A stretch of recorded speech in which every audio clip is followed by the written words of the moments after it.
Did you notice how this NFL player just became every team's worst nightmare? So, how's he doing it? And what changes have propelled him from good to great? In the NFL, it's easy to see when players make a massive leap from year to year. Drake May going from talented rookie to MVP frontrunner. Jackson Smith-Njigba's ascension from a 1,000-yard receiver to a 2,000-yard pace. Daniel Jones' transition from cast-off to quarterbacking one of the NFL's best offenses. Those jumps are obvious, happening in plain sight. It's easier to miss the subtler examples of players leveling up around the league, going from a Pro Bowl to a game-wrecking force, and one of the real superheroes at their position.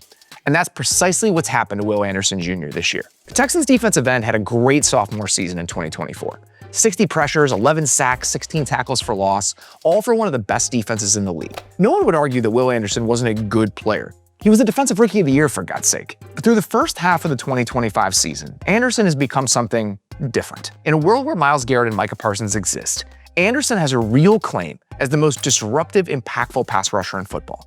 And that's new territory, even for a player with Anderson's pedigree. Let's run it back. Digging into Anderson's film from last year, you see a player fulfilling most of the expectations that he brought into the league as a historically lauded college player, and a prospect the Texans felt comfortable trading a future first-round pick for the right to draft. Anderson's motor, makeup, and ability to stop the run were some of his main draws as a player coming out of Alabama, and they were on full display in each of his first two seasons. Look at the penetration and finish on this play against the Vikings last year. That sort of explosion was consistently on full display. And check out this rep against the Bills from the middle of last season, with Anderson standing up Dawson Knox and dropping Ty Johnson in the backfield. A mix of effort and natural ability fueled much of Anderson's production as a pass rusher too. Go back and watch most of Anderson's 11 sacks from his second season. A significant portion of them were of the cleanup variety. Hustle plays later in the down as the quarterback tried to escape the pocket. This isn't meant to diminish his output.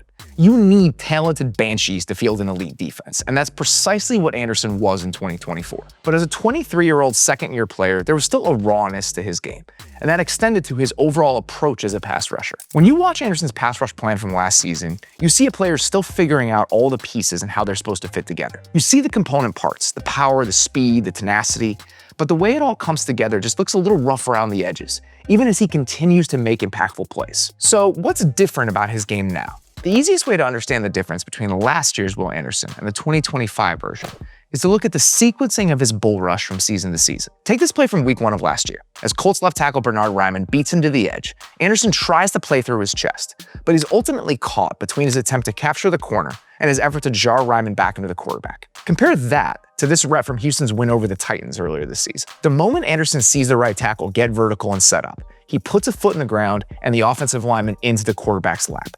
No hesitation, nothing choppy about it. If that level of competition doesn't do it for you, try this one on. Late in the third quarter against the Niners, here's Anderson unloading a stutter bull rush on future Hall of Famer Trent Williams, launching him 4 yards deep into the backfield and effecting a great throw for Mac Jones. For the past 2 seasons, Anderson has produced one of the quickest get-offs of any edge rusher in the NFL. But now, he's able to truly punish tackles too focused on accounting for his speed. So, what does this mean for his ceiling? Anderson's ability to weaponize those perfectly timed, synced-up speed-to-power moves has allowed him to affect the pocket immediately for much of this year. Halfway through the season, no edge rusher in the league has a lower time to pressure than Anderson, who also ranks second among all edge rushers in quick pressure percentage, nearly doubling his mark from last year. Lowly football podcasters aren't the only ones noticing this, by the way. Offenses have picked up on Anderson's ascension as well, and they're spending more resources than ever to keep him from wrecking games. Only TJ Watt and Myles Garrett have been shipped more often this season, putting Anderson among elite company in the way opponents account for him each game.